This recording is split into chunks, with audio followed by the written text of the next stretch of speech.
Good morning to all our participants. Mr. Bharat Vasani, Chairman, Legal Affairs and IPR Committee, Bombay Chamber. Our distinguished speaker, Ms. Divya Malcolm. Ladies and gentlemen, good morning and a very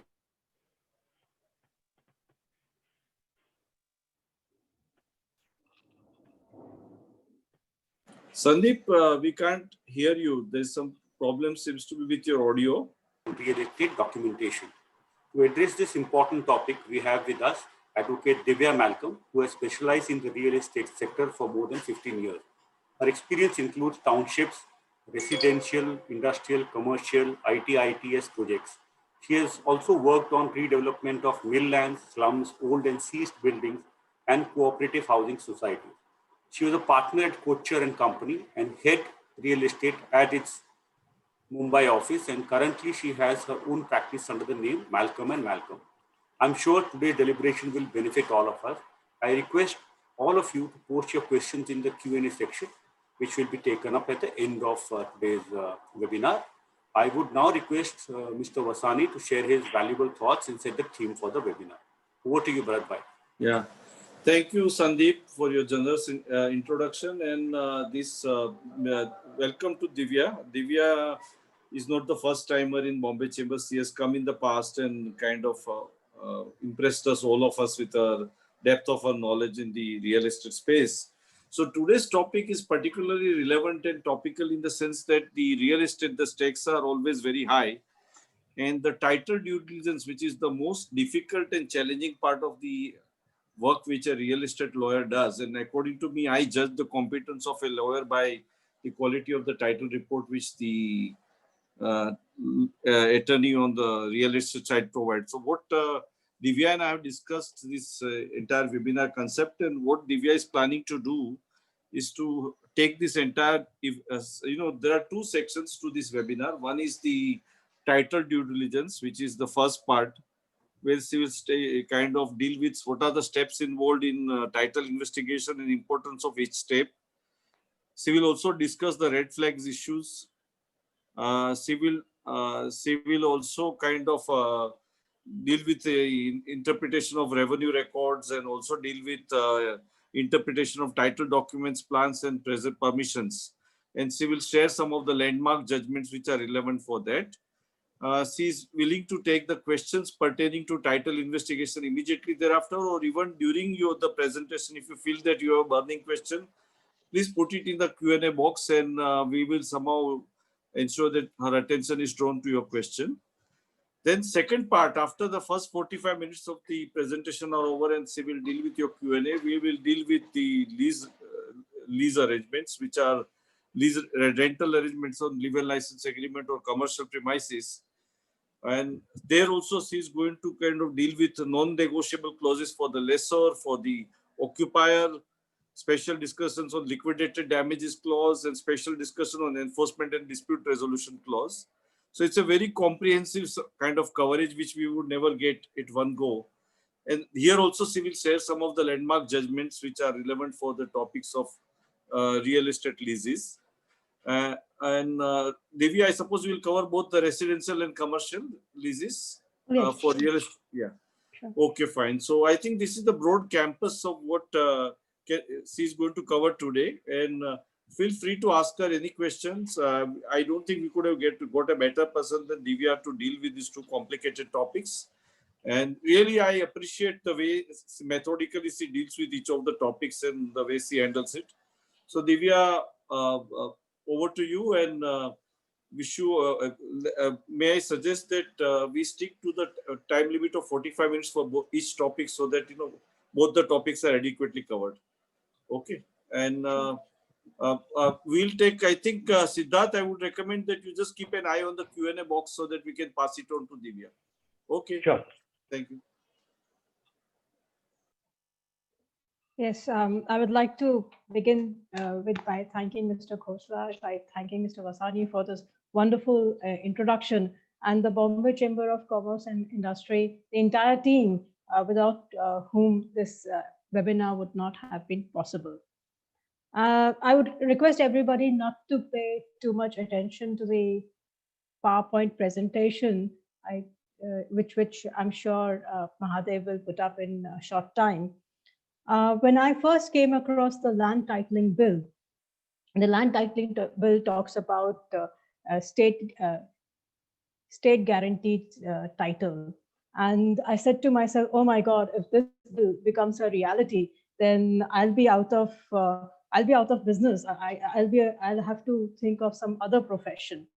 And in that case, I realized if at all I had to give up title due diligence, I would probably be the next John Grisham of the world, because title due diligence, there's nothing more exciting than due diligence of title. None of the documents that is placed on your table is reliable. The government records are not complete. And if really speaking, it is impossible for an advocate to give to certify a title. All we can do is form an opinion. And it is for this reason, it is for, am I not audible? I could Hello? hear you, Divya. Yeah. I don't know. Some places maybe just check, but there's no PowerPoint here. And the PowerPoint screen share, I think if you are starting, then they need to start that now. Yeah. Okay. So yes, as I said, if I had to give up, if land titling bill becomes a reality, then probably all of us will start writing novels based on our experience of dealing with checkered titles. So at best, what we do is form an opinion. And it is for this reason very important to get a feel of the project. Now, how do we get a feel of the project? I would recommend, but unfortunately, it's not always possible to go inspect the site. So the starting point of any due diligence would be examination of the plans, examination of the layout of the land. It's only then you get a feel of the project, its vastness, the access. If there may be a water body close to it, not right in the center. Even that is a red flag. A river passing by the plot is a red flag because it constrains your. You have to plan your entire project accordingly. And why is this important? I'll give you a recent example. I'll yes, I'll give a recent example. Last year, I kept on asking the client to to let us meet the business development team, and well, by the time we met the business development team, it was after we circulated our draft due diligence report. And the first thing I told them that this is a so somebody had built a factory facility on half the plot, the other half was free. Now, when you come across a layout like that, which is not subdivided, there are bound to be issues. And ultimately, that project was shelved because of technical reasons, because the FSI was not sufficient. There was a lake nearby. And had they made examination of the plans, the starting point, they would have saved substantial cost in advocates' fees, to say the very least. So the starting point, for any due diligence is the plans or the site inspection to get the feel of the project. And it's very well summarized in the captioned the caption, the High Court judgment. This judgment too is quite a read. An advocate certified title of a builder under MOFA based on a declaration submitted by the builder. That's it. He only had a declaration on the basis of which he submitted. And that's when for the first time, parameters were laid down for advocates. Steps were mentioned, which we have to undertake before issuing a title certificate under MOFA. But I would suggest, the checklist given in this judgment is a generic checklist. Anybody who's interested in examination and investigation of title, this is a landmark judgment. It's a beautifully worded and written judgment. Next is revenue records. Now, examination of revenue records. I know once somebody told me that, and there is a judgment of the Supreme Court that revenue records are not documents of title. If revenue records are not documents of title, then why do we expend so much effort on examining these revenue records? Well, the answer is quite simple. There are things which will never, the information contained in a property register card or 712 extract cannot be found in the title documents. After all, title documents are a result of a private treaty. But there are a lot of issues which are, they horse the private treaty that the previous owner and the current owner may have the, beyond the bargain that those two parties must have struck. First and foremost, the revenue records let you know the tenure, whether it's whether it is freehold or if it's of what we call Naveen Sharat is impartible tenure. So when the minute Naveen Sharat nurture uh, uh, on any Satbara 712 extract or a property register card, that for us is a red flag issue. Similarly, in the main column, it lets you know who the current owners are, but of most importance, greatest importance is what's given in the other rights column. Although it is called the other rights column, but some of the most significant issues are contained in this sort of uh, other rights column. It lets you know, for example, if you come across an entry which says 36A, which for me is alarm bell and sirens at their loudest, because 36A of the Maharashtra Land Revenue Code is the section which deals with properties owned by tribals. Now, tribal lands is a touchy issue world over, not just in India.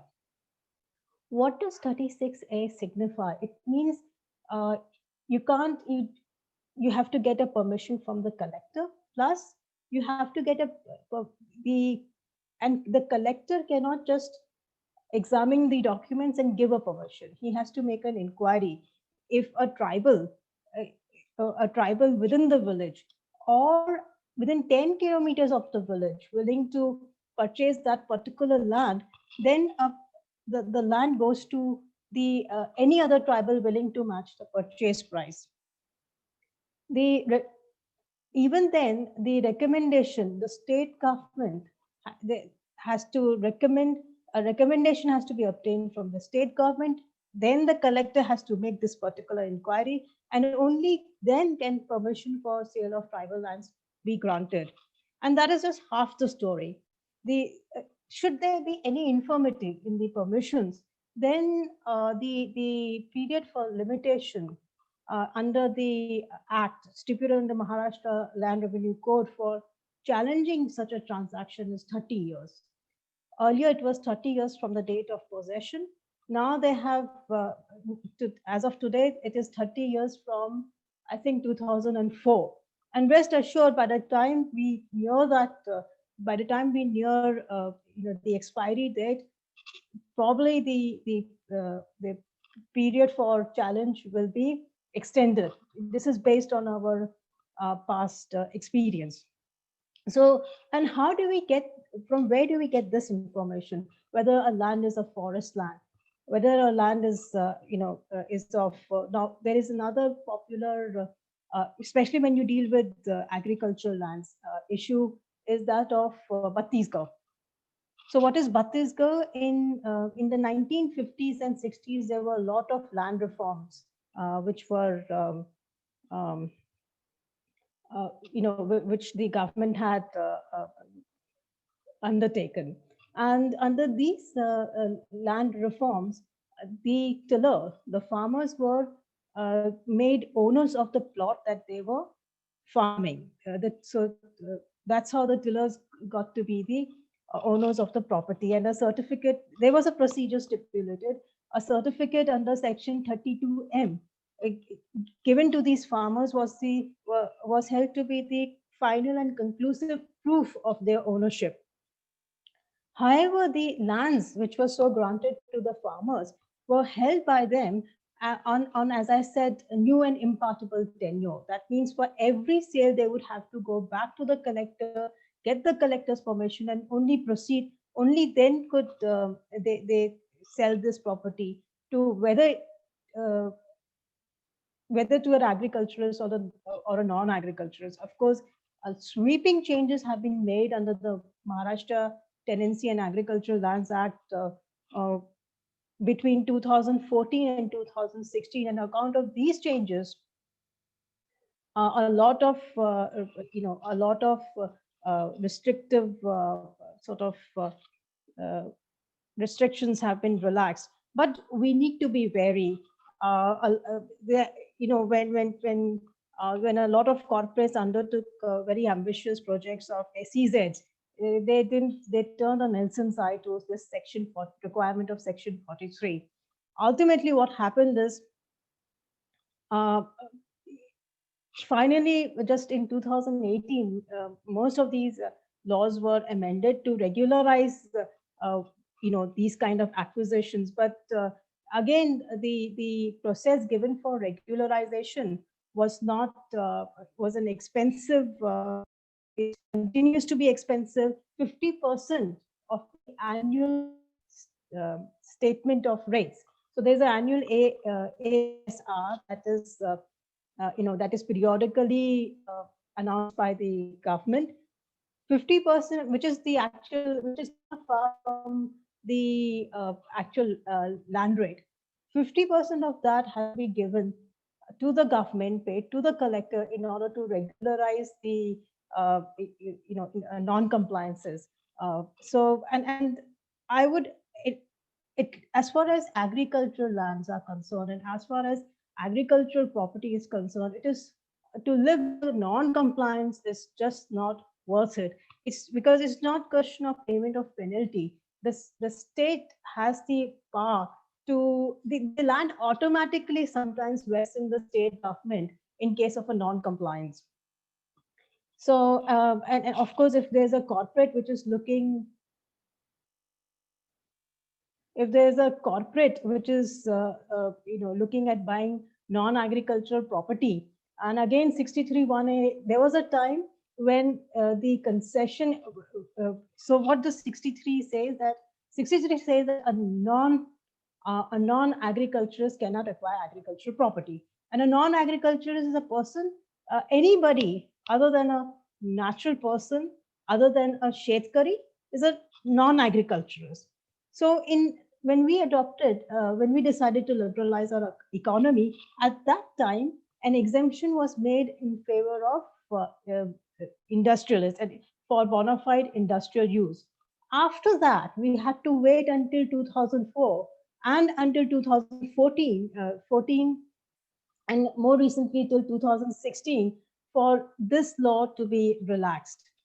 As of today, if you are putting up an integrated township, if you are putting up a commercial or a residential project, even then you need not be much concerned about Section 63, which talks about purchase of, which is basically stipulates the prohibition against purchase of agricultural lands by non-agriculturalists. So all this information we gather from revenue records. Property register card is the revenue record for properties in city areas. If you do a title due diligence in, say, Amravati region, Nagpur region, you'll come across lands called Nazul lands, government leasehold lands. There are notification, even a simple G somewhere on the property register card is something to be worried about, because G means government lands. It does not mean freehold lands. G1, for example, means the land is owned by the state government. H1 means the land is owned by by MADA. H2, H3. So there is a list of such notations which we have.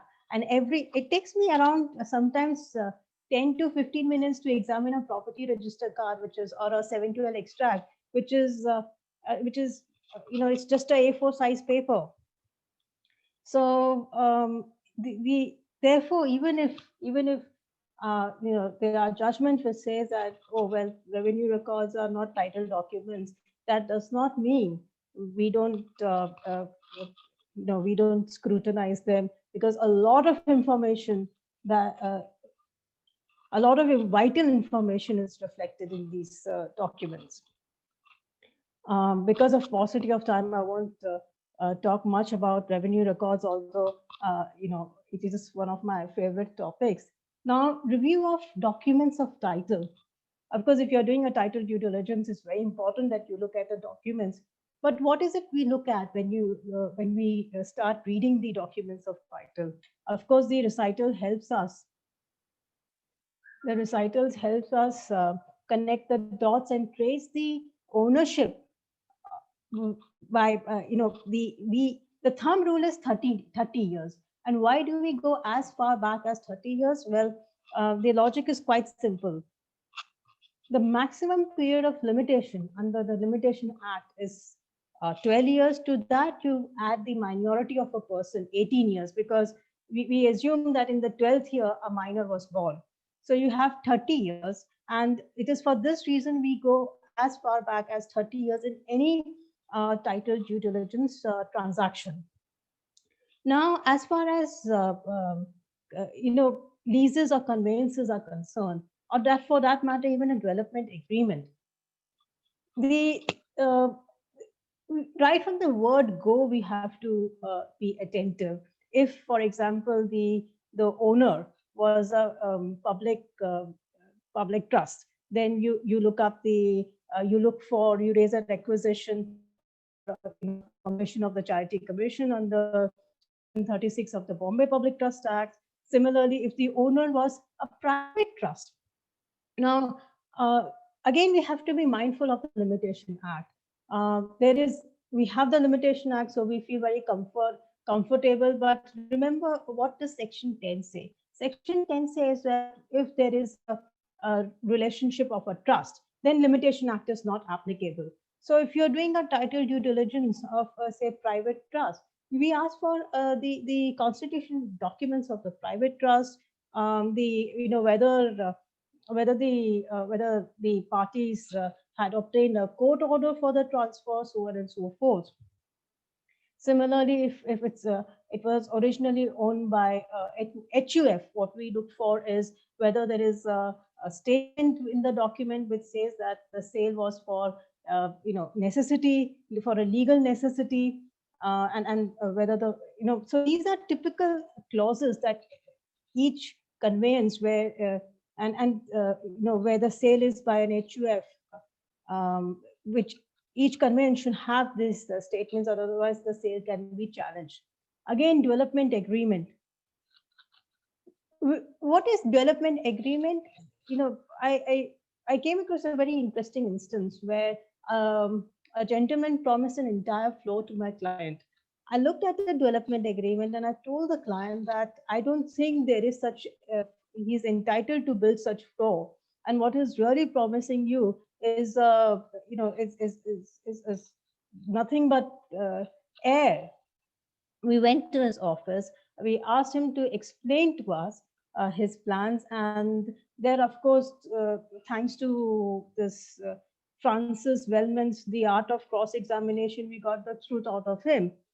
So, but I felt I didn't feel the reason why I was alarmed is the development agreement didn't grant absolute rights to the developer.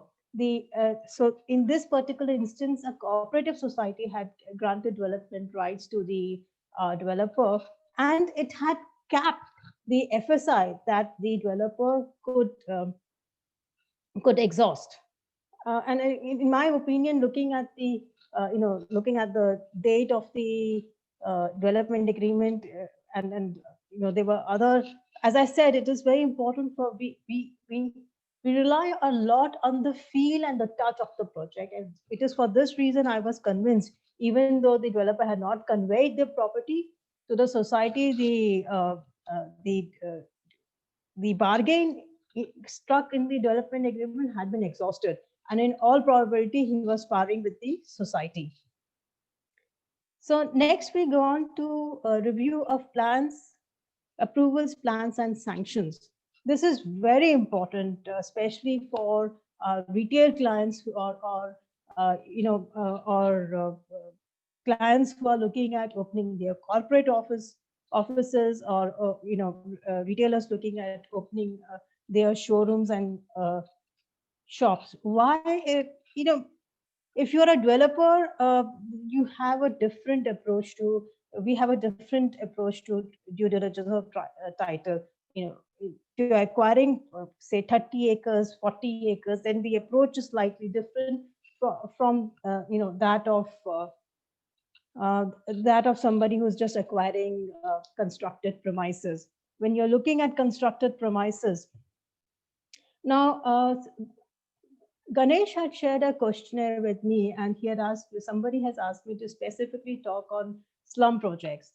So therefore, there are projects such as slum projects, old, development of old and cess buildings. Now, a slum project, there is no really under, in in a slum project, the basic title document is the development agreement executed between the slum society and the developer, along with the power of attorney. But a lot turns, and especially if you're looking at when we step in, we usually represent banks and funds. So if a slum project is to be financed by a fund or a bank, then what is it we look at is the letter of intent issued by the Slum Rehabilitation Authority, the IOA, now intimation of approval, issued by the, again, SRA. The SRA is the Special Planning Authority as far as the slum projects are concerned. But and again, as I said, it's very important to get a touch and feel of the project. Now, there are 50% of the slum projects are stuck at LIO, level. So if your letter of intent, it's very old, your borrower will give you assurance about having it renewed. But I would request the lender to be a bit wary. Of course, there's a very high level of comfort when the occupancy certificate of the rehab component is in place. Once the occupancy OC of the rehab component is placed, then you are very safe. Otherwise, there's always concern. So there are certain permissions which are generic to any title due diligence, which is, one is IOD. IOD is nothing but intimation of disapproval. It's a negatively worded document, and that's why it doesn't sound like an approval. Rather, so an IOD is the starting point. Once you have the IOD in place, you can demolish your existing structure. Then you get the commencement certificate. I mean, there are a lot of intermediate certificates like the plinth certificate, where when you start the construction, the BMC comes to check the plinth just to make sure that the developer is not getting too big for his boots. By checking the plinths, they can gauge what are your plans, how far you intend to go. And then comes the commencement certificate, which is which is given for a certain level of floors and endorsed. The final certificate is obviously the occupancy certificate. So when we do due diligence for, say, just corporate office space or retail space, the occupancy certificate is one of the most important certificate. See, what we forget is non-availability of an OC does not mean that it is only the owner who shall who shall be penalized. The municipality has the right to go after the person in actual possession of the property, and even his goods and movables. Under law, even his goods and movables can be attached. I'm just taking a short break.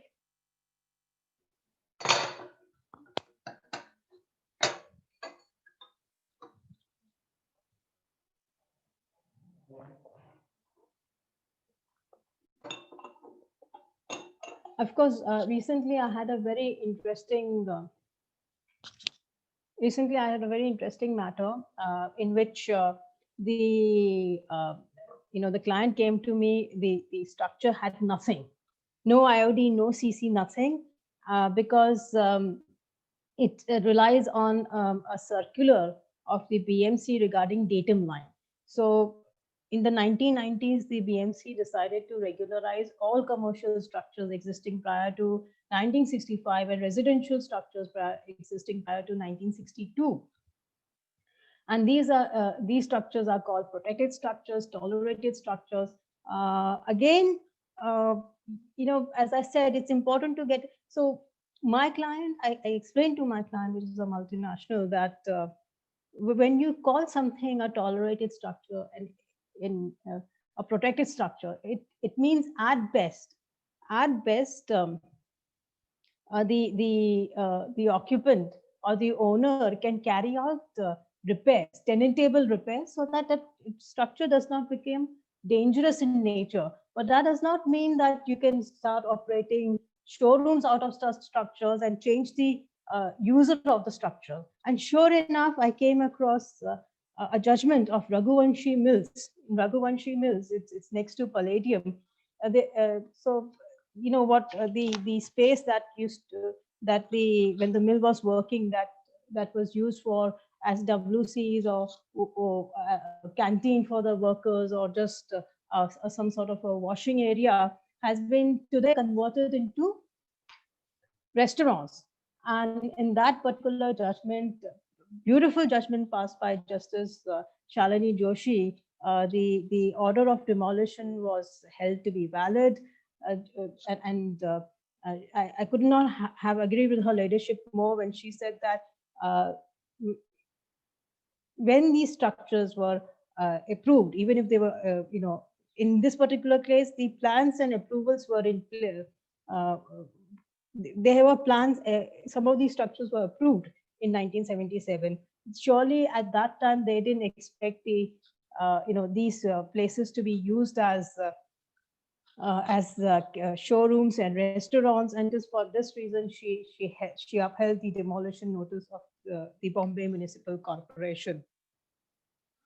So it is for this reason, it's these days our exercise of title due diligence also encompasses a sort of a deep diving of plans and approval actions. And it is for this reason, if I get a slum project, I make it a point to go through the latest amendments under 3310 of the development control regulations. If it's a redevelopment of old and cess buildings, so we go through section regulation 33.7 of the development, now it is DCPR, development control and promotion regulations.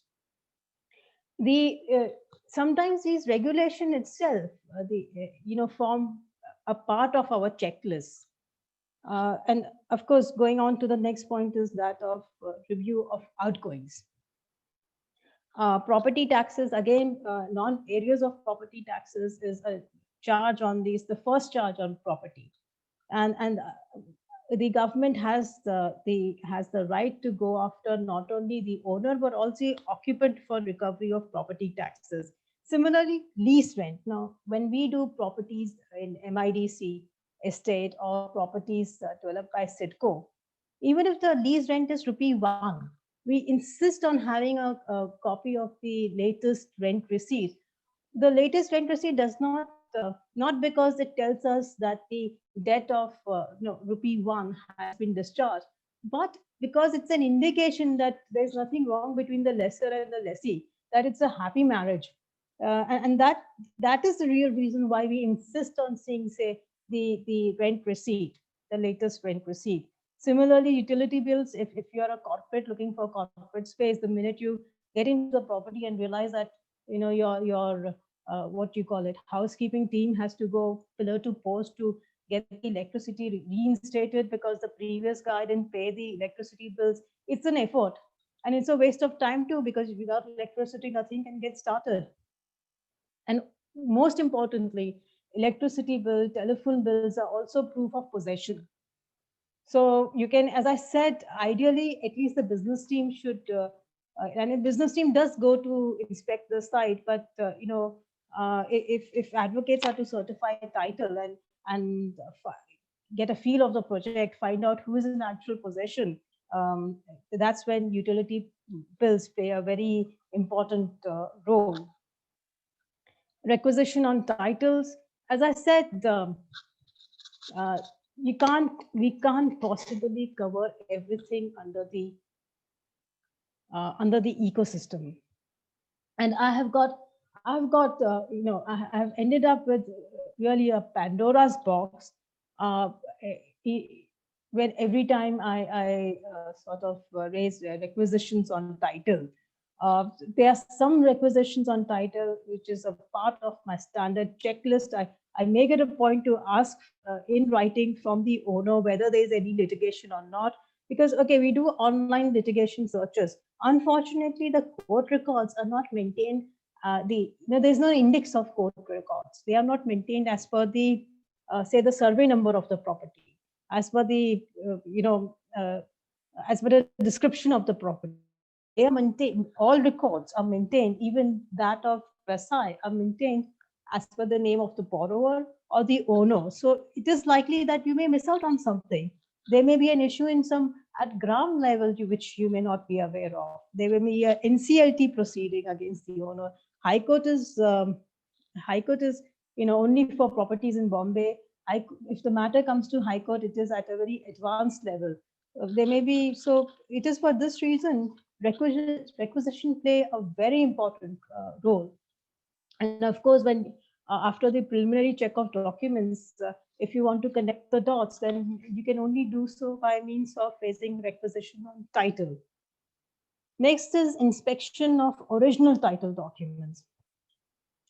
Fortunately, the registrar of companies has started maintaining online documents. Now, however, if the party concerned is not a corporate, if it's a partnership firm, or if it's an individual, there is no, and this is particularly true of agricultural land.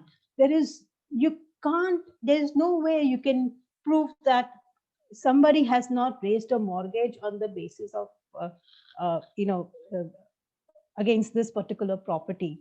Okay, I agree. In 2013, even a memo of entry in case of an equitable mortgage in Maharashtra, is compulsorily registrable.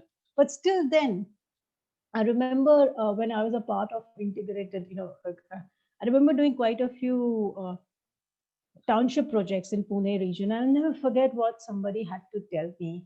This gentleman said that no matter how hard the government has tried to, break the stronghold of sahukars as far as lending to the farmer is concerned, even today they have a say on things. Most of them have become land aggregators. So, if a farmer comes to them and says, साहब मुझे शादी के पैसा चाहिए, all he says is okay, अपने जमीन के कागज यहाँ पे रख दो. And it may happen in some cases he may give more than what is commercially viable. It may happen in some cases he ends up forking out a lot less than what is commercially viable. But on an average, these guys really make a killing. It is for this reason we insist, because you never know from which source the party has raised finance. We insist on inspection of the original title documents. Publication of now somebody, as I said, as advocates, we need to take a realistic stock of things. Mahadev, you can go to the next slide if possible. Yes, we need to take a realistic stock of things. So if if somebody is taking premises on leave and license, it will definitely not be appreciated by the mall owner if we suggest that we need to issue public notices. But if you are acquiring the property on an ownership basis, and in case where the stakes are high,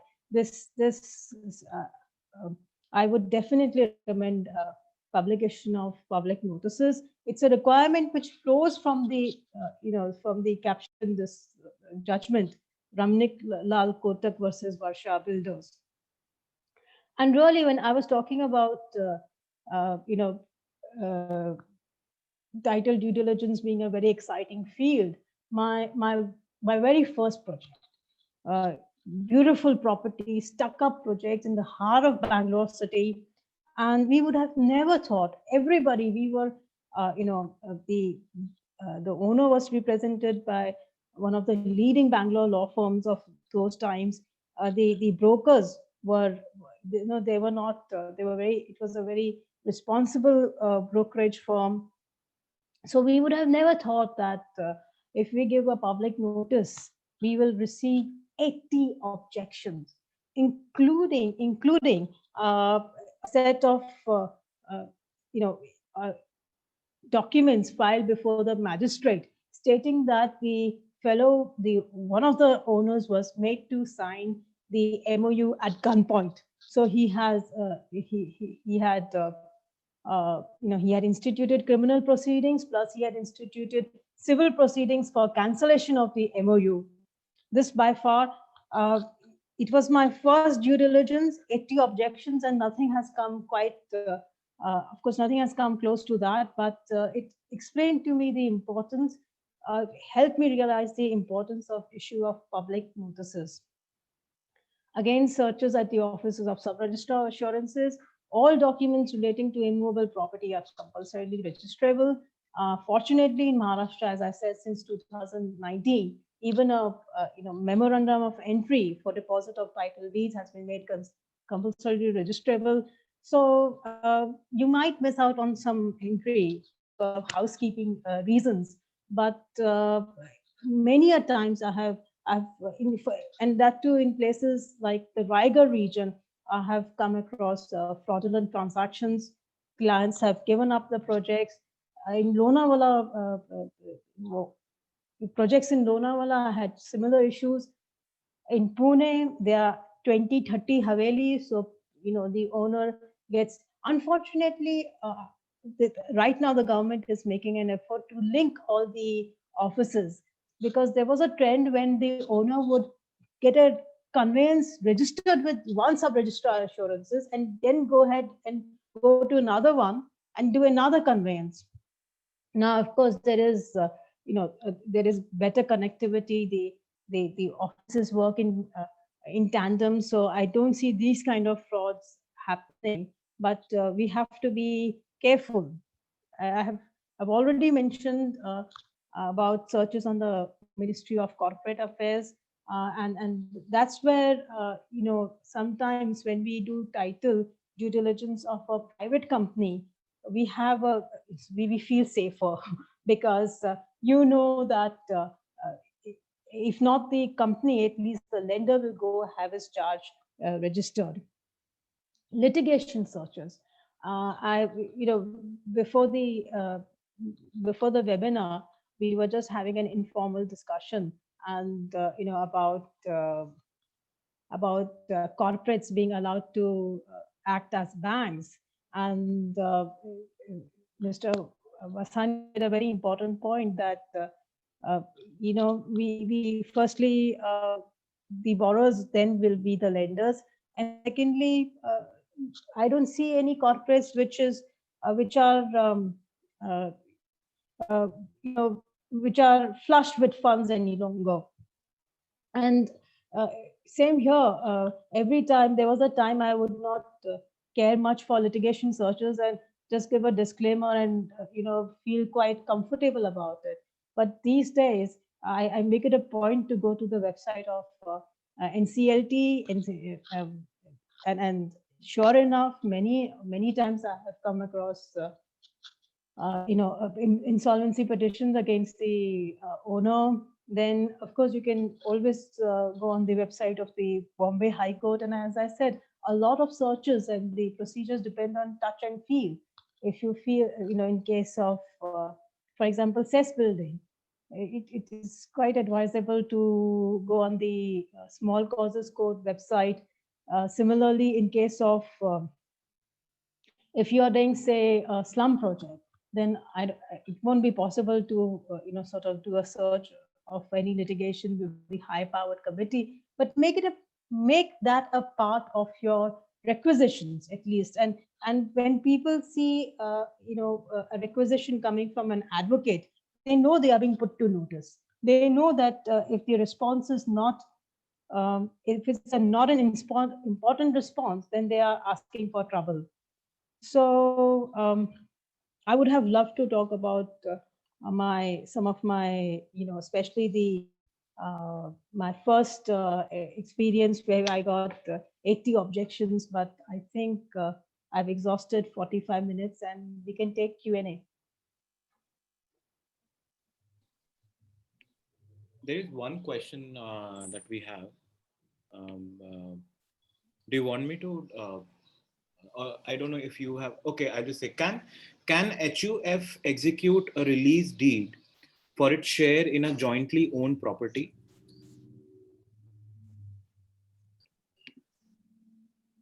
Also, if there are minors in the HUF, would it still require a permission from court prior to releasing its share in the property? So see, there are two things to it. One is the property is that of the HUF. If the property is that of the HUF, then the karta, then there is a judgment to this effect.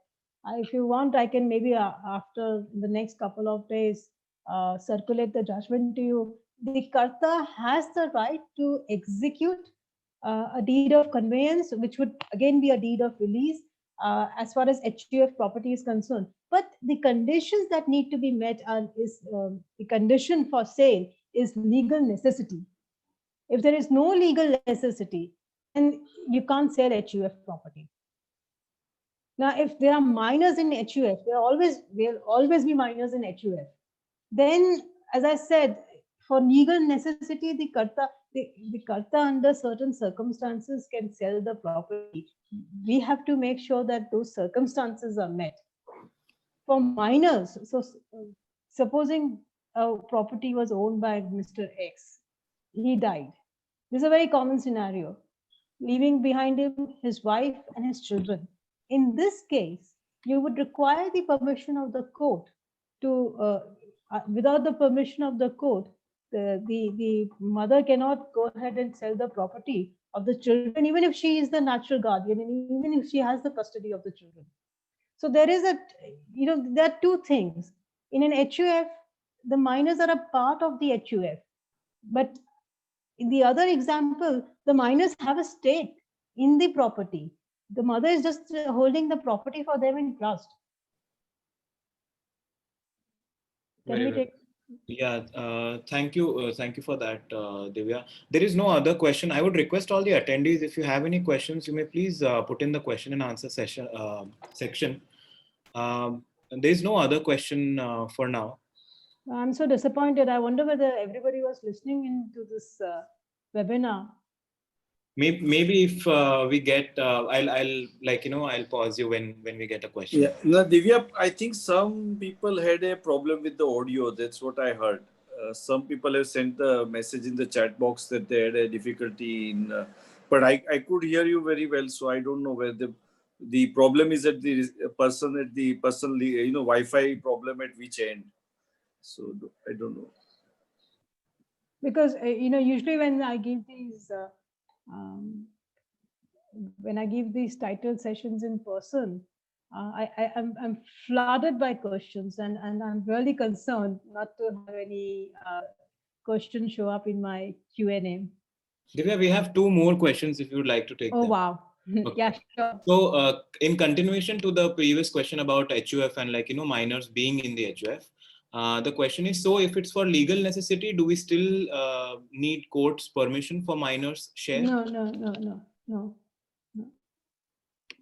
There are two conditions. One is legal necessity and the other one, I forget. But if these two conditions are met, you don't need court's permission. Otherwise, as it is, there's a backlog of 3 crore cases. If HUF had to go for sale to the court, I don't think, I don't know how such a situation would be resolved. Yes, I can see another question. What are the books? Oh, now I can see quite a few. Would you like to answer them or? Yes, sure. All right. So Mr. Darshan has asked difference between non-agricultural order and notice by Tehsildar notice for NA properties and due diligence? So, see, Tehsildar's notice, I think this question was also shared to me by Ganesh. If Tehsildar gives a notice, that's nothing to be really concerned about, in the sense that if the Tehsildar has given me a notice regarding unauthorized use, my bigger concern would be whether I have violated the requirement under the Maharashtra Land Revenue Code and as well as under the Maharashtra Tenancy and Agricultural Lands of firstly MLRC of getting the NA order, because what is an NA order? Only the collector can give the NA order, in which the collector says, okay, fine, I have examined your proposal. This is based on the actual user. This is the assessment that I shall fix on your property. And from that day onwards, agricultural tax is hardly anything. It's 1 rupee if it's your irrigated land, and that too taxes assessment of agricultural taxes too is based on whether it's a Banjar Zameen, whether it's a Jiraat Zameen. There's a classification, gradation given under law. So, and really the entire fight, I mean, sometimes I feel we all revolutions have been, have been for protection of the farmers and protection of farm rights. When you convert the property to NA, suddenly the taxes, they rise. Even in that, industrial taxes are the least, commercial is the highest. So many people, they don't convert, they hold the properties as agricultural properties. They don't convert the property because the carrying cost of the land becomes very expensive. So then you might receive a notice from the Tehsildar. Here, there may be a violation of the use, but they may not be a violation of some other fundamental law. But supposing you are you have purchased the property saying that bona fide industrial use, and you don't change the user, and you get a notice, then the violation is very serious. The government has the right to take back the property from you. So it really has to be examined why you have got a notice. Sometimes for any government due, any outstanding government due, we have come across a lot of notices by excise authorities. So the excise authorities will just go to the Gram Panchayat Tehsildar and say that you reflect my boja on the property, because areas of excise taxes can be recovered as land revenues. So if you come across, and all this is reflected in the revenue records. So, there is no one size fit all answer to a question like that. But it is something which you need to examine, not take lightly. All right. We do have more questions, but I just want to ask you, considering the time and you still have the leave and license agreement part left, do you want to take these questions quickly or later? Yeah, we can. Okay. Mr. Suresh asked, registration was not compulsory before 1985 in Mumbai. He's asking whether it was compulsory or not compulsory. Registration of what? I think, I believe it's title registration.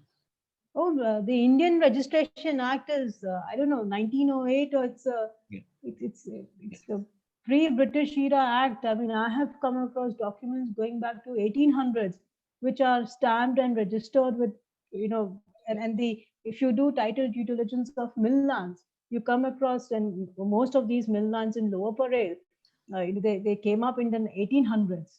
And you come across the entire documents in transcribed in cursive writing. Section 17 has always been there. It's just that in 1980s, there was a sort of a very, unhappy practice. People used to file collusive suits.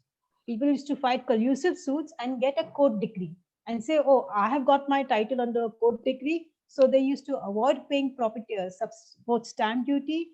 Main problem was stamp duty, because stamp duty has always been a one of the largest revenue earners for the government, and it's all invariably a percentage of the market value. So, and the market value is either the consideration recorded in the document or the ready reckoner rates, whichever is higher. So,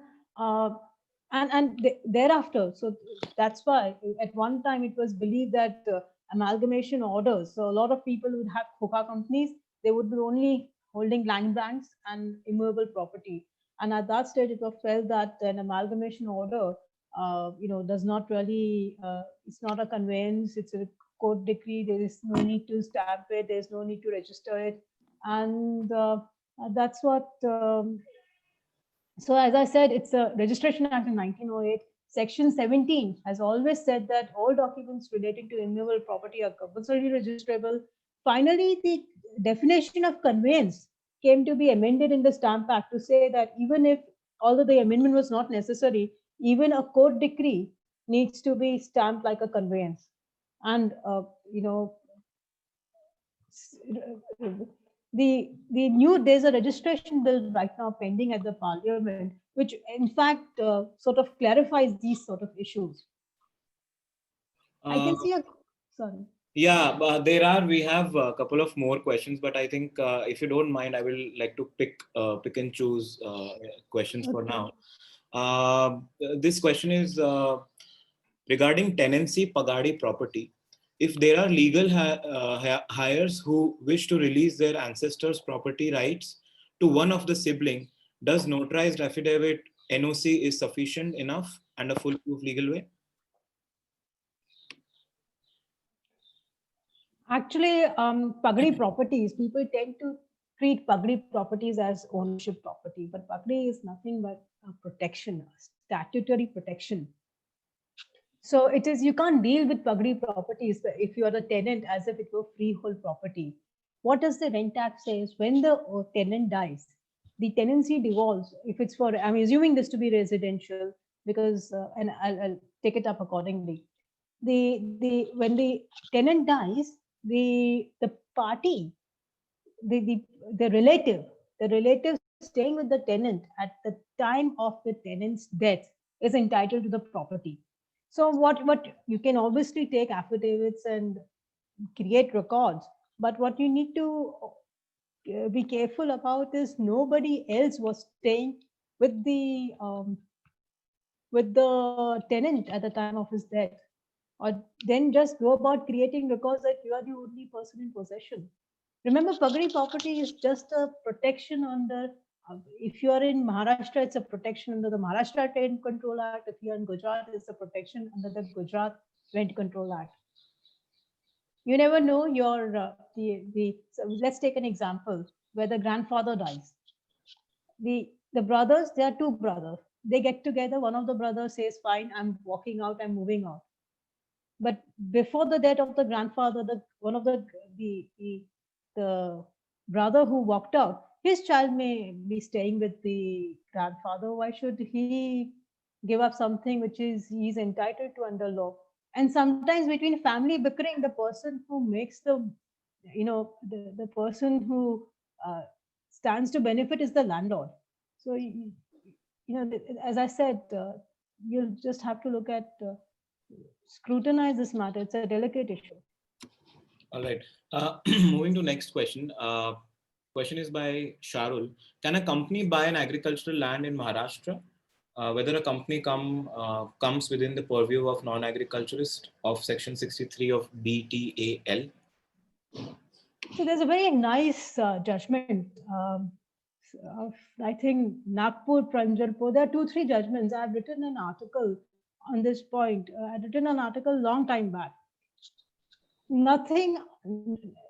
Only a natural person can be an agriculturist. But a company can buy agricultural property if it fits in one of the, if it's, so Section 63(1)(a) is an exception to the rule that a company cannot buy agricultural property. So if your case fits in Section 63(1)(a), you don't have to go to the collector. So as I said, you'll just have to, and at one time, Section 63(1)(a) was available only for But now it is available for integrated townships. It's also available for affordable housing. It's available for residential projects. I mean, it's fantastic sort of relaxations have been made to Section 63 especially in 2018. So I'll have to lock at the particulars of the case before saying that whether or not in this particular instance, all the parameters of 63(1)A are met. Okay. Whatever be Sorry, I was. Whatever be the case, ultimately the company would have to get an any order. So might as well get an any order and then step onto it. All right. Moving to the next question by Rajesh. How can a property be ascertained if it's coming under CRZ? What are the precautions to be taken? Finally, I got a tough one. And there is one more regarding, if I may add another question on this, any recommendations on buying properties near beach considering the CRZ rules, since you were mentioning about fraudulent transactions in Raigad? Yes, definitely, and that's one of the reasons one of the things we asked for is DP remarks. And DP remarks are given by the municipal authorities. They give you the entire plan of your property. Along, they'll show you whether it's in CRZ, forest, lake. Even a lake is a water body. So it's not that only if you're next to the beach, you'll be affected by CRZ. Even if you're next to a water body or a lake, I think there are provisions of CRZ which affect your, the development potential of the property. So we asked for DP remarks. As I said, when I say plan, no, I don't mean the plan that the architect draws with, with landscaping and fountains and gardens and RG area. I mean the city survey plans, the plans given by the government, the DP remark plans. So we need to study those. And of course, if you go to that's why site inspection, if the stakes are high, I mean, if you're doing an ordinary live-in license in a mall, I understand it's one thing. But if the stakes are high, please don't buy any property without stepping on it. All right. There's another question. Any recommendations for getting a title investigation report in Goa, considering the fact that it is governed by Portuguese laws? Any risk in buying properties in Goa? Well, there's a risk in being alive, to tell you the truth. Really, I thought title due diligence is a difficult practice area, but now I'm getting into litigation and other practice area, and each area has its own challenges. We will never have an instance where there is no unique law governing your particular property. As I said, when we started looking at properties in Amravati and Nagpur, we came across Nazul lands. When we started doing, there are Devasthan lands in Pune. Pune doesn't have Junni Sharat of freehold land any longer. All the good and freehold land has been taken over. So if Goa and this Portuguese code, if I'm not mistaken, it really relates to laws of succession. And you can always examine I don't see the challenge. You can find out what the issue is. I'm not far from Daman, and those laws are also applicable to, some of those laws are also applicable to the area of Daman. So there is no sort of, there's no one size fits all. You have to, right now I said I'm doing a property and we are looking at the datum line policy. So only because there is a special law governing a particular property. Divya, may I make a request? I think we will be running horribly short of time if we don't deal with the second topic. Shall we start with the second topic and then deal with all the rest of the questions? My worry is that, yeah, thank you. Thank you.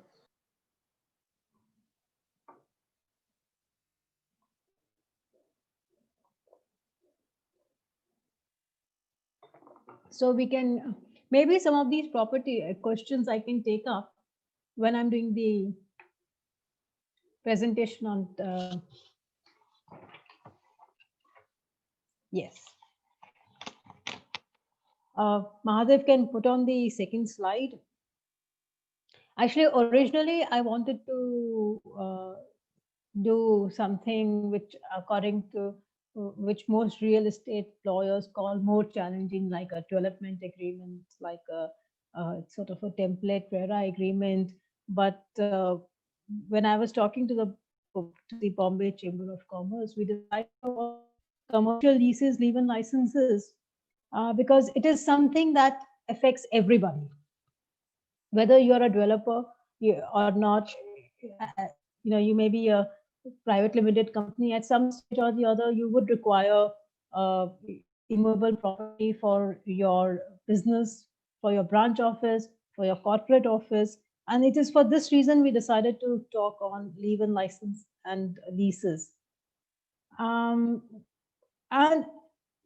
so I thought, given this background, a good starting point would be to first get an understanding of the difference between tenant, what a rent, how is a rent agreement different from a leave-in license and leases. Now, almost all states have their own, and we feel that laws in Maharashtra or laws, say in West Bengal are difficult, are very strict. But I remember once talking to a client. They had a factory in Malaysia. So the gentleman it was a Chinese gentleman, and I was trying to explain to him the importance of occupancy certificate. And finally, he heard me and he said, sort of, please don't overemphasize. It's the same. Even in Malaysia, I've just set up a factory. I can't get it running unless I have an occupancy certificate. So whether you are in Maharashtra, Gujarat, Tamil Nadu, there is a Rent Act. Punjab, up north, UP. What the Rent Act is just that in Maharashtra, the Rent Act has no cutoff point. For example, Gujarat, Gujarat has the old Bombay Hotels and Lodging Rates Act in place. It has come up with a very practical solution. It has said that for new buildings and new properties, that is, which have come up, I think, after 2001, the Rent Act is not applicable. So Rent Act is nothing but a protection given to the occupants of a particular building. And it is for this reason they cannot profit from it. You can't go about, if you are a tenant, what we call pagdi, and South Bombay has a lot of these pagdi properties. That doesn't mean you're the owner, and it doesn't even mean you're the lessee, because what is a lease? And this is where I would like to highlight the difference between 1, 2, and 3. And I have given an article. This is an article that I had written in 2014. It just talks about what is the difference between these 3 types of occupancy. So what happens when you enter into a rental agreement? Now, there are exceptions under the Rent Act, and all the Rent Acts have exceptions. This protection is not to be abused. So if you are a multinational, if you are a Microsoft, or if you are a Tata, if you are a bank like Standard Chartered, HSBC, paid up capital 1 crore and above, then you cannot claim statutory rights in the tenant. And what does that mean? What it really means is, as a tenant in a pagdi building, you can continue to live. You can continue to live, or you can continue to carry on business until such time that the landlord feels there are certain grounds of eviction, that one of the grounds of eviction are met under the Rent Act.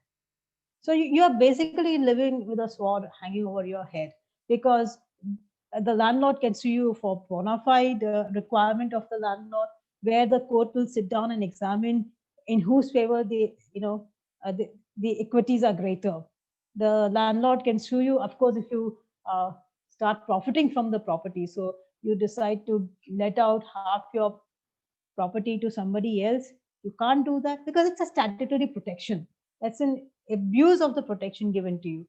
If you don't require the property, if your property is just lying fallow, you're doing nothing with it, or you're putting it to some unauthorized use. So I think it's section 16 or thereabouts, which lays down the grounds of eviction. So it is for this reason, a rent agreement is not, it is just, it is not advisable to do a rent agreement, neither for the new tenant nor for the, so in the, let me give an example. In South Bombay, there are a lot of collectors' land. And each time the owner had to sell the property or let it out on lease, he had to give a premium to the collector. That's when this entire, this trend of executing agreements, tenancy agreements came about. Similarly, in suburbs, we have these, societies, sort of JVPD scheme. You have one in Andheri, you have a similar scheme where people didn't want to pay premium to the society, and therefore they inducted tenants. At some stage or the other, it's a bad bargain, because the inductee may have back then paid the market price, but as of now, what does he have? He has nothing but a statutory protection. You can't sell the property, you can't mortgage the property, even if the property is in Mumbai.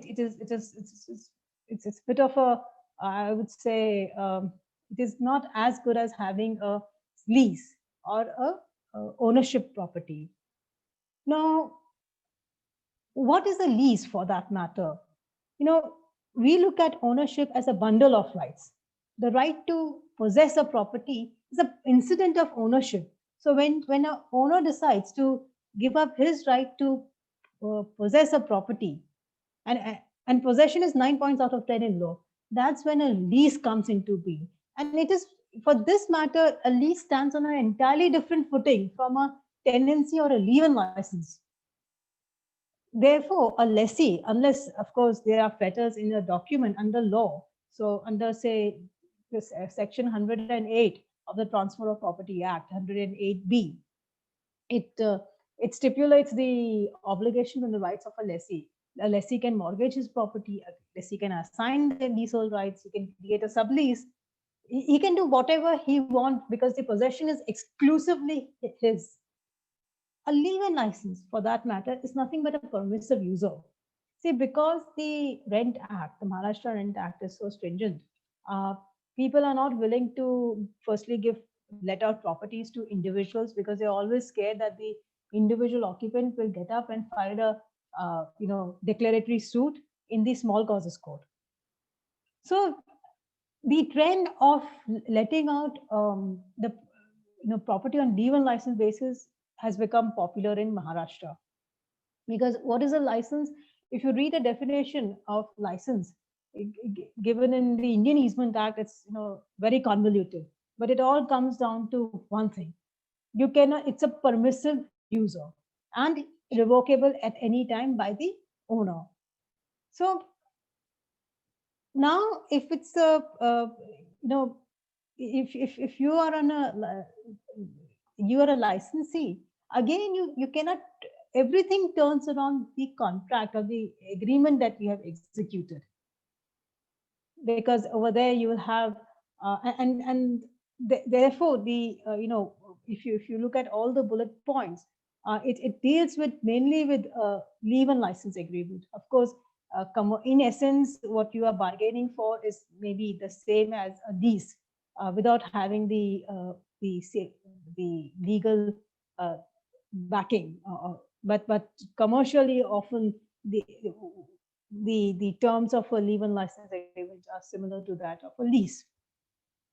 And the reason why I decided to call this slide "Experience in Expensive Teacher" is because, well, I started thinking through, and I said to myself, the best thing to do is just make bullet points of all the queries that I have received ever since the lockdown. So because people don't look, they don't look at their documents after they are signed, executed, and registered. The leave-in license agreement is kept in the vault of the company, and the only time then these documents come up for scrutiny is when you're about to give up the property, or you are about to have a face off with the owner of the property. And so that is when, this situation is out of the fire into the frying pan. And so soon after the lockdown, I received a leave-in license agreement. What was wrong with the leave-in license agreement? We were talking about some commercial lease, 10,000 square feet. Now, it so happens in most of the commercial buildings, be it mall or just office space, there are a lot of investors. So 10,000 square feet is not owned by one party. 10,000 square feet is owned by different investors, and it's just been amalgamated. So, however, when the leave-in license was executed, whenever it was executed, they decided to call the date of execution the effective date. What happens when you have a date of execution at the effective date, and you have multiple, for the same property, you have multiple documents? And when you define the term, the term is 5 years from the effective date, the renewal is 5 years from the expiry of the first term. What happens in these instances is that different parts of the same property end up with different terms. Why? Because in a 10,000 square feet commercial space, everybody could not come. All the owners could not come and execute the document on the same day. So what we realized, part of the property, so where perhaps the server room was, it expired at one date, where the other part of the property, it expired at another point in time. Handing over was a task, a challenge. So it is for this reason I feel there should be somebody at the time of execution who is careful enough to cross the T's and dot the I's. When you are expressing a term, please don't express the full term. And this is also the experience of, there are excellent books. I've just, during lockdown, I've been I was gifted Garner a long time back on drafting. It took a lockdown for me to read Brian Garner. So even they have recommended, experienced draftsmen across countries have recommended that as far as leases are concerned, put the term, define the term, irrespective. So, from it's commencing on this date and expiring on this date. Then renewal. So now, as I said, stamp duty is one of the biggest revenue earners for the state government. The minute you use the word renew, I know of an instance where the word renewal, the right was used in the board resolution annexed to the leave-in license agreement. Of course, the licensee went on. The stamp authorities, the owner was there on the property. So the stamp authorities went after the owner. If they, under the Stamp Act, the 36A is the article applicable for leave-in license agreement. What that article 36A says, that if the term of the leave-in license exceeds 5 years, then for stamp duty purposes, it shall be construed as a lease, and the document is stamped like a lease. So it is for this reason, you don't mention anything about renewal in your main document. Of course, there's a trend of executing side letters. I'm not a big fan of side letters, be it a corporate transaction or real estate transaction. Side letters have always ended the party in trouble. See, if there's something you can't put in your main document which needs to be registered without being willing to pay stamp duty, maybe you should rethink the structuring of your transaction.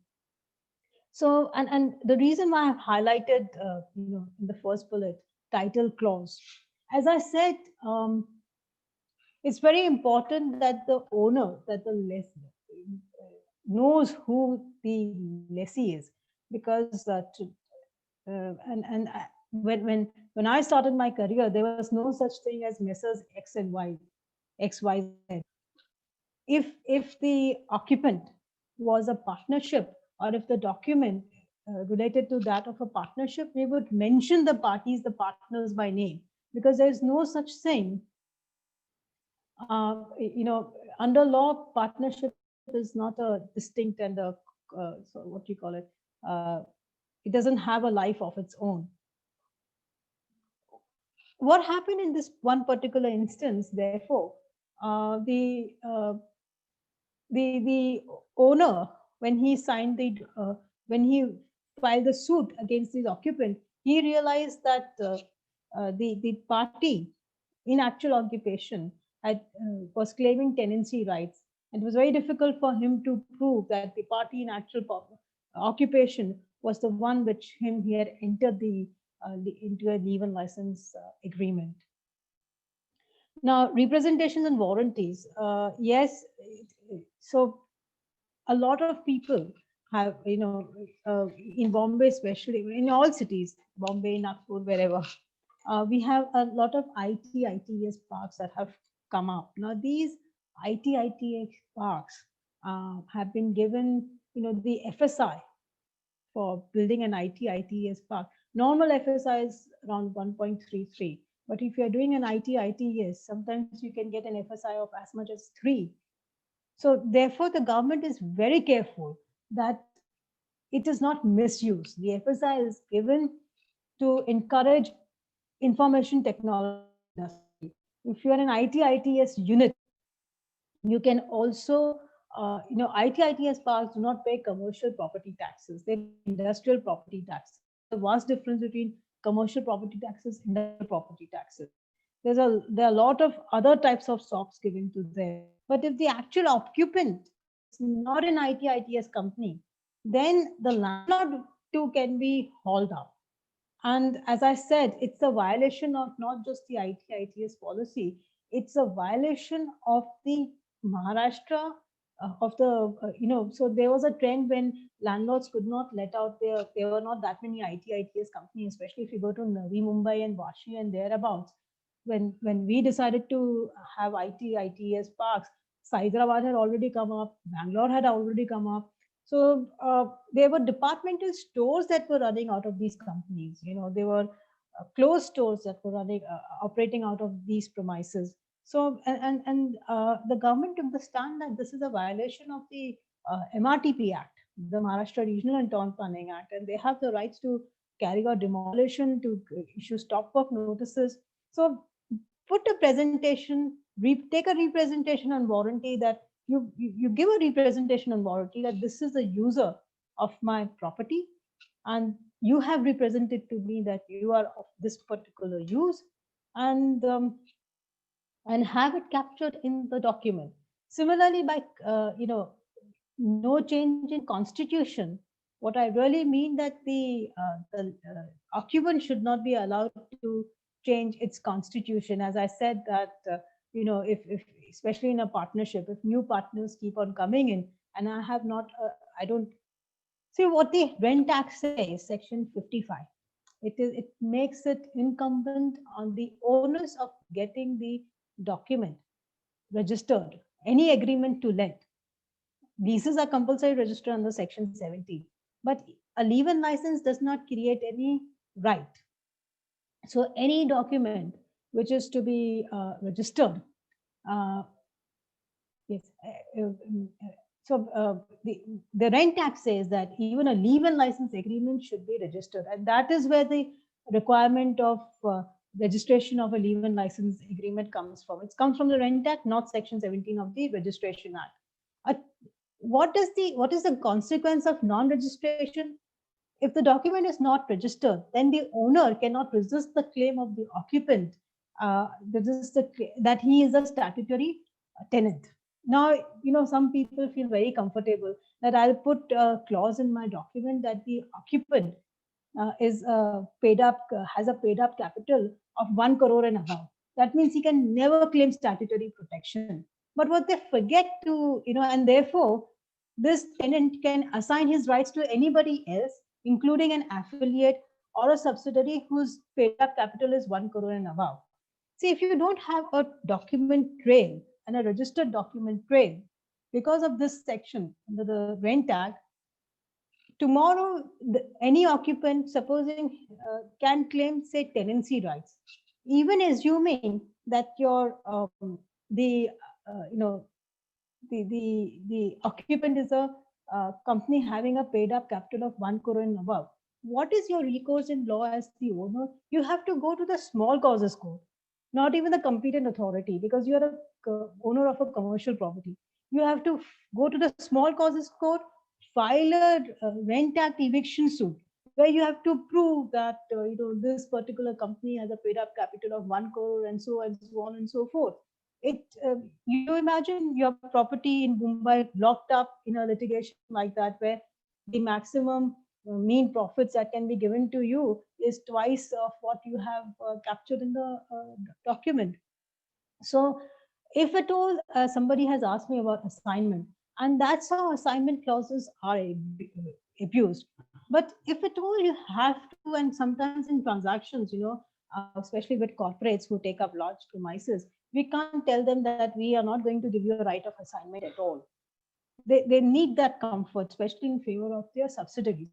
So what I would suggest is, if at all you're giving that right, you make it clear that it should not be effective unless a fresh document is both stamped, executed, registered, a leave-in license agreement in favor of whomever the occupant is proposing. It is, this concern comes from the Rent Act, because we don't want to be stuck in a situation where you have an occupant who's not backed by a registered document, a registered leave-in license agreement. For the simple reason that the Rent Act says, if your document is not registered, then the occupant can claim claim to be a statutory. You can file a Rent Act declaratory suit. So it is for this reason. See, all the initial the bullets after representation and warranties, all those 2-3 bullets are actually related. Now, one obligations. As the owner of the property, each person has a right to sell his property. No tenant or tenancy can or a licensee or lessee can stop the owner of the property from selling his from selling his own property. So what has happened in the past in Mumbai, people sold the property. You get, in fact, a better price if you can tell the investor that there is a committed tenant in the premises. And at the expiry of the term, the new buyer refused to refund the security deposit to the licensee, saying that your bargain was with the old owner, go get the security deposit from the old owner. I'm not bound to refund the security deposit to you. So therefore, sometimes it is beneficial even for the owner to mention it clearly in the document that in case of sale, the licensee shall recover the security deposit from the new buyer. Abuse of cure period. So this is I think this is one of those instances where I have always been fascinated by human ingenuity for non-compliance, for non-compliance with law, for non-compliance with the written word. So I remember sitting across the table with the landlord licensor once and said, okay, we are a corporate, you never know, something may happen.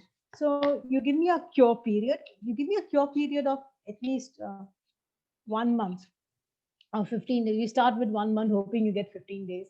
And he said that in his experience, he had tenants who would never wait until the cure period was expired.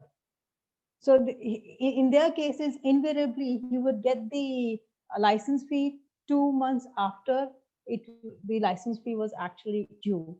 So then we sort of struck a we came to a agreeable solution. I explained to the landlord that, okay, if there are 2 consecutive defaults, only then you give me a cure period.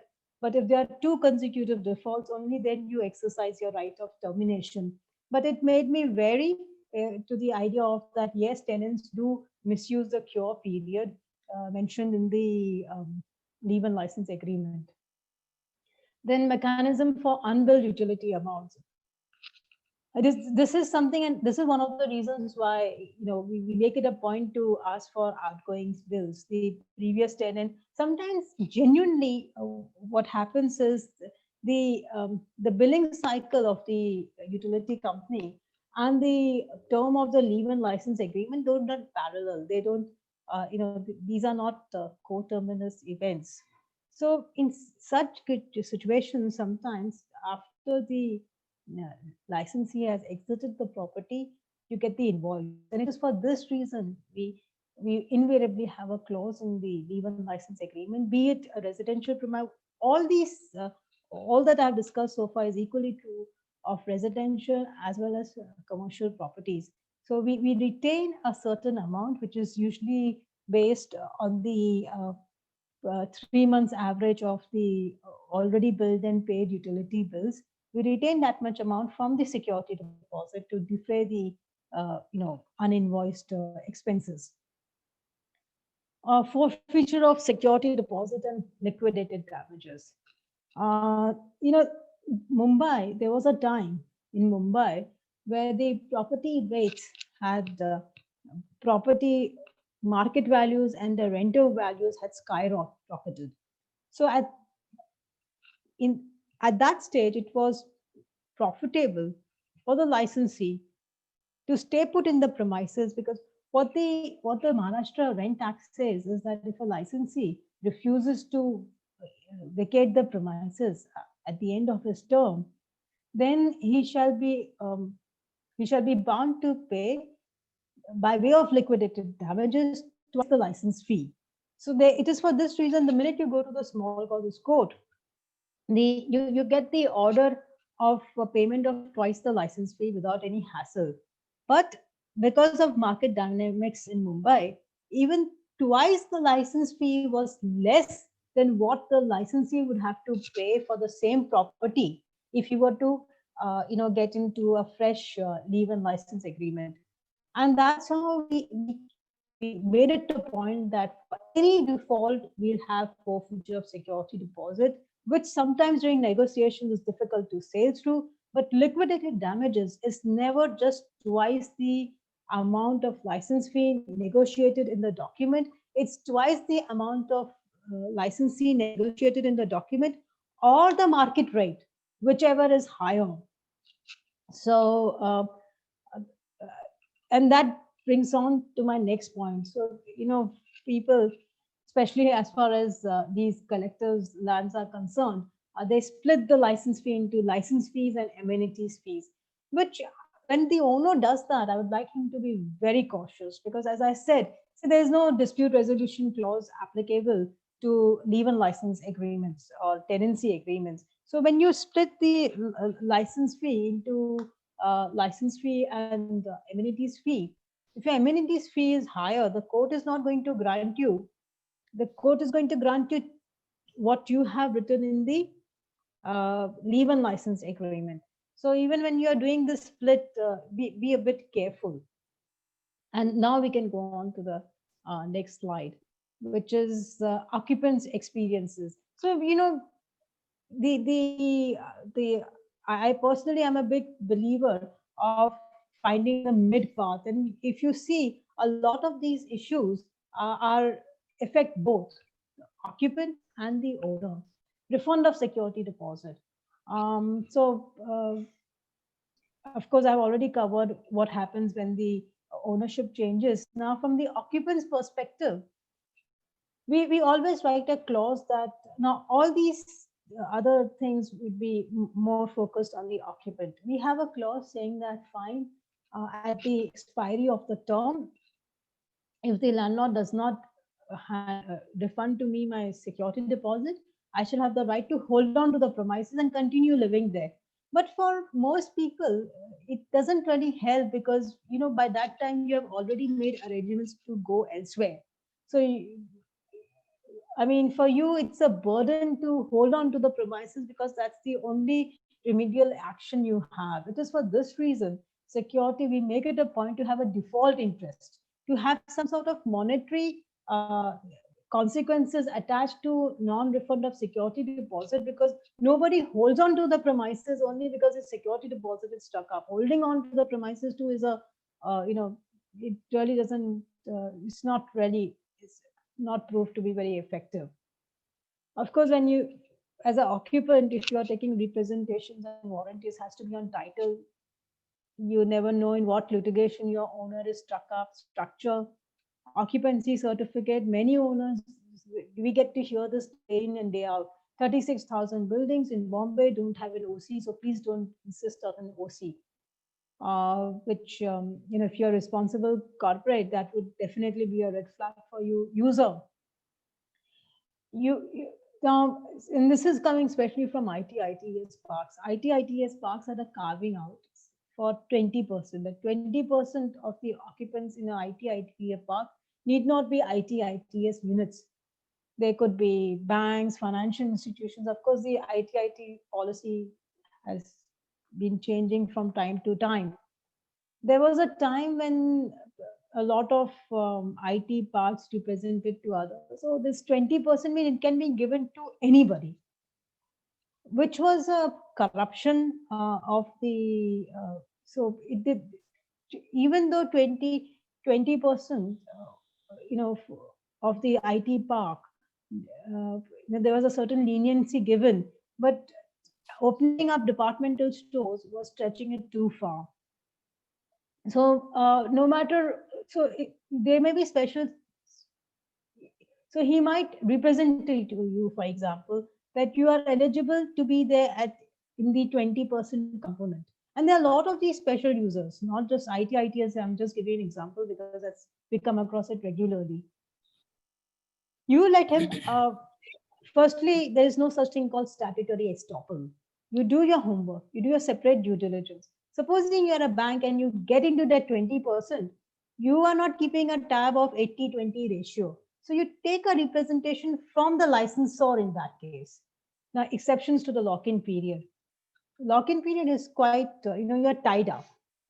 So many people don't negotiate any exceptions to the lock-in period, but breach on the part of the licensor, whether it be it of law, whether be it of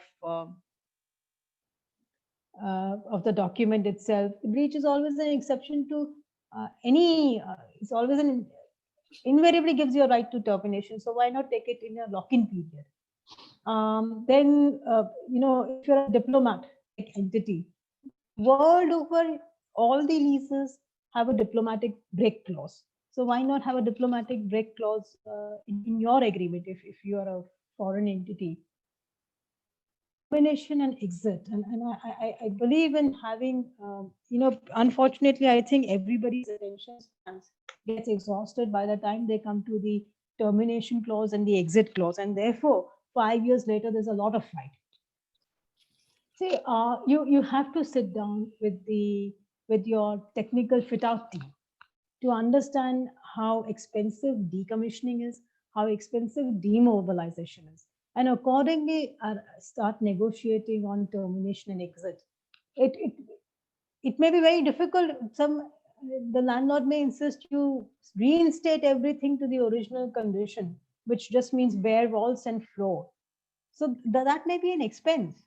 Or so at this stage, you need to sit down with the landlord and ask him whether the landlord will be able to purchase the fit outs. You arrive at a capex, you arrive at a depreciated value. And this is especially true where the fit outs fall within the scope of the landlord. So it is my experience that people don't pay enough attention to how the handover should take place.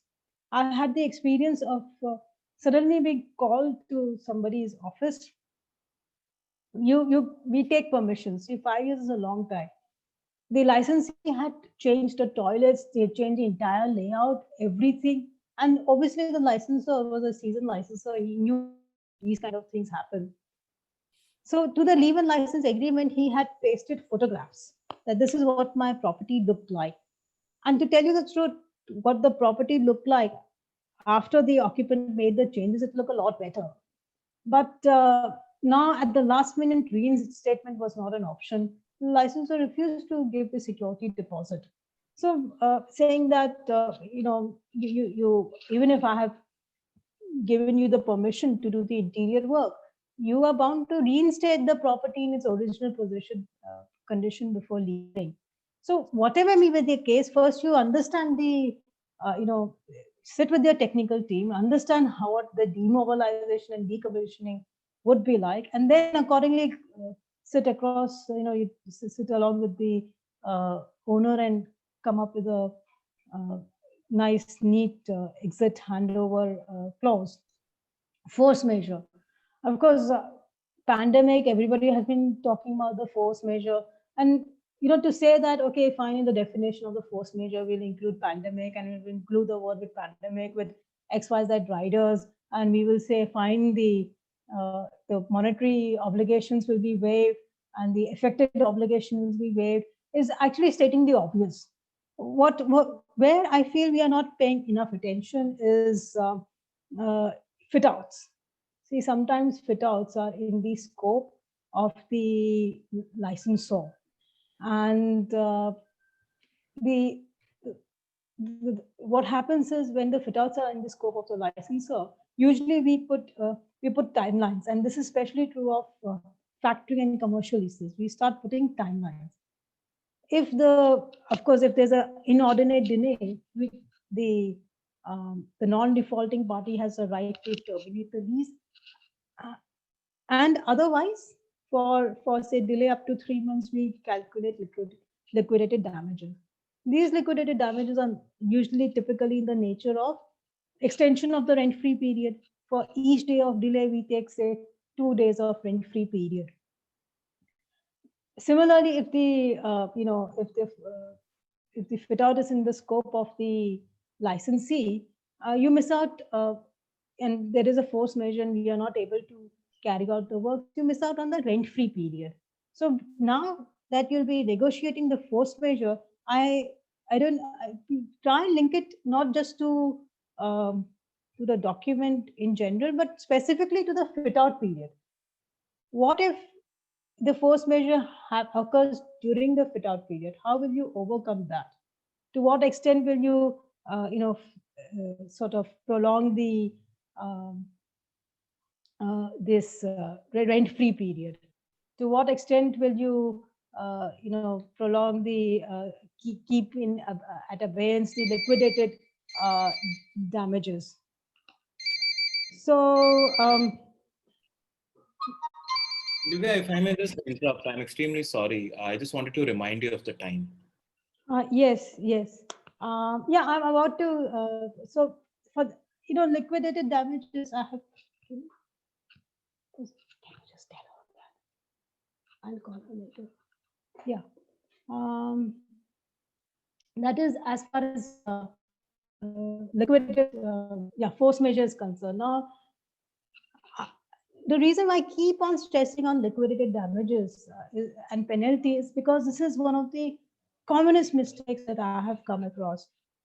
People feel that the word penalty has a sting to it, and so it protects them better. Firstly, the Specific Relief Act was overhauled in 2018. So the courts grant, they don't no longer have the discretion of asserting damages. If something is captured in the document, they are bound to grant it. Now, what is penalty?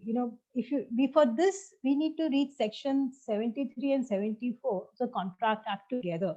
Ultimately, what does it come down to? It comes down to this, that the court can grant actual damages to the party, but if you term damages as penalty, then penalty is the highest amount that can be granted.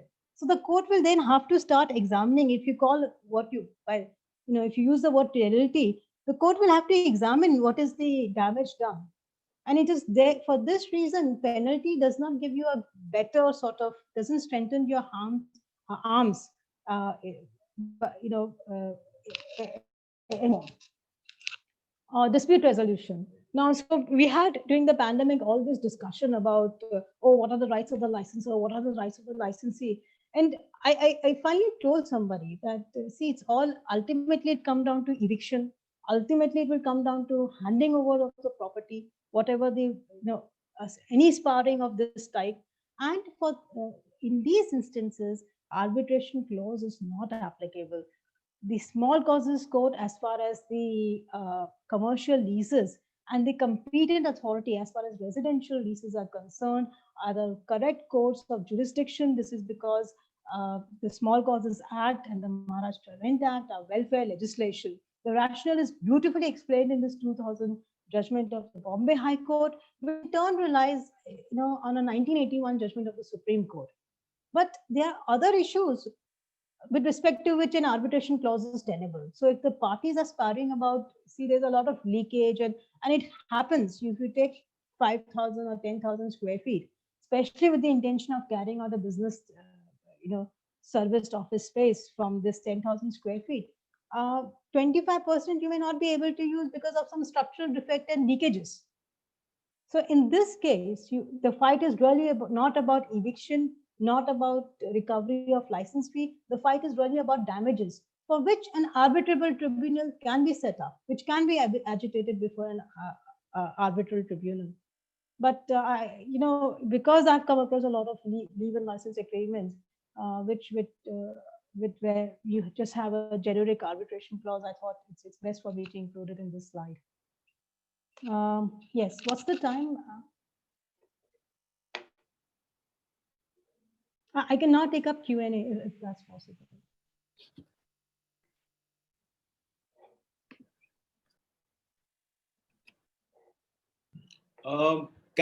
If you don't mind, Divya, there is one question regarding that. Couple of questions regarding lease and license agreement. The topic was speaking about. Can we take those questions and the previous questions? Can we respond to them via email? Yes. It will be a paucity of time. That's it. Okay, because sure, it just says 12:46. Okay. Yeah, okay. I'm willing to answer all questions offline. I mean, All right. Because we also have Mr. Naveen Raju with us. He'll be just taking the short vote of thanks. So just shooting the first question to you. In case of ports and other government institutions, lease enhancements are unilateral. How can lessor contest the enhancement? it all depends on the terms of your lease. If it's a government lease, and in South Bombay, we have a lot of collectors' land and government land. Over there, there's already judgment has been passed that a state cannot arbitrarily impose any rent at the time of renewal. There is a judgment in place because when these leases expired, the state started renegotiating the terms and charging extremely high rentals. But if it's a private party, it all depends on your document executed and which is the party against whom you are seeking this right. But there is a judgment in place. All right. And is it mandatory to get the lease agreement registered? That's one. As I said, I think it is section. If you go to that link which I have shared in my PPT, that gives you the section under which it is to be registered. See, people look for the registration requirement under the Registration Act. The requirement for registration of the is given under the Maharashtra Rent Control Act. I think section 55 or something. And the greater risk is on the owner. The owner is the one who has to live with the risk of unregistered document. But in any case, I would suggest, just the way they say, good fences make good neighbors. With good documentation keeps good relations. True. Very well said. I would like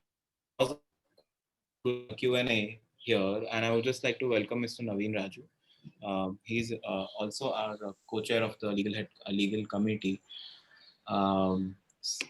Raju, if you would like to, proceed with your vote of thanks and summary. Okay, great. Thanks, Siddharth. I have been thoroughly enjoying this session, Divya, and I came in a little late, briefly, by 10 minutes, but I have been totally enthralled after that. Thank you so much for demystifying this complex area of real estate practice, and I can see why it is so challenging and what why it keeps so many people busy in the profession. I think the best part of this was you made it interesting both for a layman like me, and you had the right amount of detail for the specialist practitioner as well. So I thought you did it really well. For me, I think what was most interesting, and it was the trivia about why 30-year diligence. Why do you do 30 years? I always wondered it, and I never would have known the answer if I hadn't heard it from you. So thank you for that little tidbit. I will remember it, and I'm sure I will say it to a lot of people as well. Anyway, to sum it up, thank you so much for your effort. On behalf of the chamber, on behalf of the Legal Affairs and IPR Committee, and all of us who benefited from your presentation, thank you very much. Take care. Well, thank you so much. Thank you.